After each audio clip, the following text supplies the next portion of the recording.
Hey guys, I just want to say thank you for a great 2024. It's been a tough personal year, but I've had a lot of fun with the show. Please like and subscribe. I want to get to 1,000 on YouTube as fast as possible and to 10K on Twitter, getting close. Thank you seriously to everyone for all the support. This in 2025, I'll be starting a Patreon and doing a lot of fantasy football stuff. And I won one Super Bowl. That was pretty cool. But this is my top 10 teams of after week 18. Well, going into week 18, and I say we just get into it. So, should I start at the top? Let's start at the top. I made a short little video. My top 10 teams, it's going to start with the Lions. I've got concerns about that defense. It's fallen off, and they've had a lot of injuries, and I'm worried about them in the playoffs. But right now, the way they're playing, I'm just going to put them at 1. I like this offense. I think they're going to be tough to beat if they get home field. I like that. I've got the Chiefs at number 2 because they're 15-1.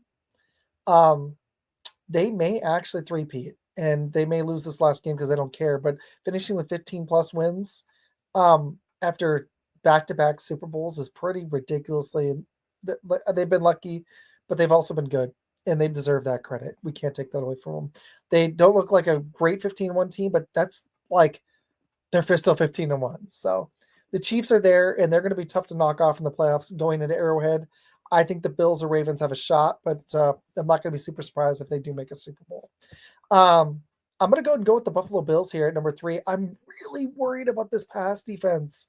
There's 22nd in EPA. I don't like that. The defense does not look special, but Josh Allen is, and that rushing offense is. And I think it's time for them, no excuses, to get past the Chiefs. And if they run into the Bengals or Ravens, time to get over them and definitely beat Mahomes in the postseason. I've got them at number 3. I'm going to go ahead and go with the Philadelphia Eagles at number 4. I'm concerned about the passing offense and if Jalen Hurts is going to be healthy. But this defense is legit. They're first in rush defense EPA. They're first in rush offense EPA. Their pass defense is 5th in EPA. And the worst part of their team is the passing offense, which yardage-wise is actually not good. But in expected plays, they're 11th. I'd still like to see that hum a little bit better. They really haven't they haven't needed it that much, but Washington kind of exposed them that one game, so I'm a little concerned, and that's why I've got them down at 4. But this is the team I think, other than maybe Minnesota, has the best chance to knock off Detroit if they get the 1 seed. And Barkley's 2,000-yard season is special. I hope they play in the last game, and I hope he doesn't get hurt, and I hope he gets the record. He's only 101 yards away. Be cool to see him get it if they play him. We'll see. I'm going to go with the Minnesota Vikings at 5. I can't even pretend to put my Packers up there. They're not there. They're not ready yet. But the Vikings are, and we're going to find out how good Sam Darnold is in the playoffs, but he's leading a legitimate Super Bowl contender. I'd like to see Aaron Jones be a little bit stronger in the run game, but it's been solid. The pass and rush D are legit. The passing offense is legit, led by Darnold. They have weapons. It's crazy saying that Sam Darnold's leading a Super Bowl contender, but he is. And he deserves credit for that. And I think that the Vikings would be really smart to re-sign him to at least a bridge deal for 2 to 3 years. See what he's got while JJ gets healthy, and let him sit for a little bit and learn, kind of like a la Jordan Love and Aaron Rodgers did behind Brett Favre, and then Jordan Love did behind Aaron Rodgers. It works.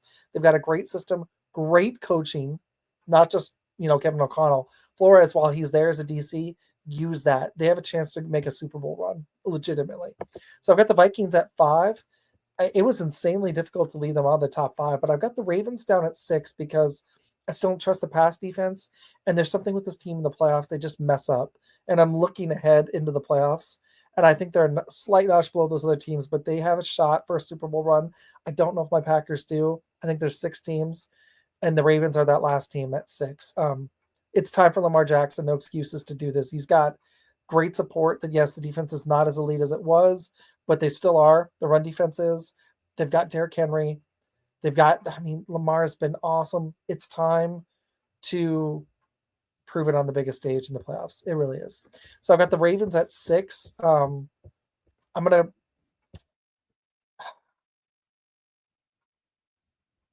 the way they're playing right now, I'm actually going to Washington Commanders at 7. I don't love the defense. It's like Swiss cheese, like my Packers. The defense scares me, but they did just beat Philly. And that's a legit win that my Packers don't have. A statement win with Jaden Daniels. And this offense is getting tougher and tougher to defend. And while I like the Packers D, and if they played head to head, maybe the Packers would figure it out. But the way they're playing right now, I'm going to put them above my Packers. They're at 7.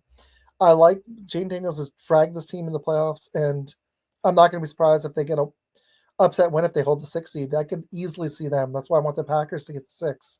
I could easily see the Washington Commanders seriously going into the Rams or the Bucks, or if Atlanta steals that division, any one of those 3 teams, and stealing a wild card win and making things hard on Philly in the second round. They just beat them. I think that'd be the end of the road for them, but they're not afraid of Philly. They just, I mean, yes, Hurts was out, but they still had to go against that defense. Jane Daniels did, and he threw up 5 TDs. So I like this team. My Packers are at 8, and I've got concerns. We need a pass rush, man. I talked about my show last night. If you guys watched it, we went into heavy detail on the last live show me and Jason did talking Packers, and I think the biggest priority in the offseason has got to be they've got to get a pass rusher. They need a legit one, depth at the very least, but they need a real guy to take pressure. They need a receiver as well. The lack of a number 1 receiver is hurting this team. It's hurting Jordan Love, but the lack of a pass rush is letting guys like Sam Darnold have all day to make vacation plans, to take a nap before our pass rush pretends to get there. It's just not good enough. We've got to improve it this offseason. Letting go of Preston Smith, while he wasn't what he was, making your weak spot in your team weaker isn't a recipe for success. So my hope is that we, for real, get this freaking going in the offseason and go all in again. We got McKinney and Jacobs. We need to seriously make getting a pass rusher and a receiver, and probably flipping Jair Alexander, maybe letting Watson go because they're just never available. But I think it's time to let Alexander go as well and flip him for a pick or a player. But depth at corner is third priority. But that's why I got the Packers down at 8. I just don't trust them. They haven't beaten a legit team. Yes, they've beaten the good teams like Seattle in the NFC West, but they're not that great. And that's why they struggled against the NFC North. They're 1-4 in the division. That's pitiful. And you got to get a win against Minnesota, or Detroit, or Philly, and they just haven't. So that's why I got them down at 8. I'm going to be realistic. I think that's fair ranking for the team. I really do. Ringer's got them at 7. I've seen them around 7 to 8 on like 3 different sites. So I got them at 8. 9. I just don't trust the Steelers. I think I'm going to go with the Bucks because they can beat anybody. That defense, they're not scared of anybody. They're one of the only teams to beat the Lions this season. They can win to anybody. They can lose to anybody if Baker's hot. The defense needs to be better, but I could see them stealing a playoff game or not. I would, if I were the Lions, I wouldn't want to see them because they're clearly not afraid of the Lions. They have the potential to go beat anybody. I don't see them going on a run, but they could win a playoff game or 2, actually. I don't think so, but that Bucs offense is legit. I've been starting Bucky Irving and McMillan, and I had Baker for large parts of the season, and it was fruitful. So I've got the Bucs at 9, and Steelers fans are going to hate me, but I'm going to go and put the Chargers up at 10. I like them. They need a little bit more on offense. Dobbins just came back. They got to go prioritize getting a legit running back this offseason to play. If they had, they don't grow on trees, but if they had a top 10 running back, this team might be going to a Super Bowl run right now, the way that defense is. I still think they need maybe a couple more pieces on D, but the D has been elite, borderline elite. The pass offense with McConkey has been steadily improving. They need another pass target, and you need to give Harbaugh a little more time to build this thing up. But the fact he's gotten to 10-6 the first year, very impressive. So I think they need to prioritize getting that legit running back and then getting another pass catcher for Herbert in the offseason, either tight end or receiver. But I got them at 10. So that's my top 10 teams. Hope you all enjoyed this last video of 2024, what to expect in 2025. I'm going to be going deep into the playoff matchups. I'll probably break down each one in an individual video. I'll have some live shows. I may take February, March off, some family stuff, and after the season, may just take a little hiatus. But I'll be doing, if I'm not doing lives, I'll probably be doing mock drafts like I did last year. It was a lot of fun.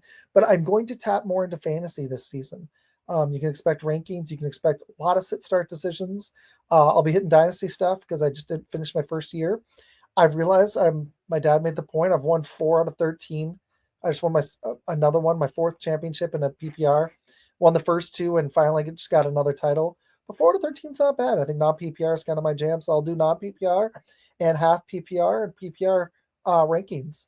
Probably in video format. I might, put the list out on Twitter or Facebook. But yeah, you guys can expect a lot more fantasy this season. I'm excited. Definitely in tap more to that. It'll be in every single live show. I'll talk some fantasy, especially on Fridays.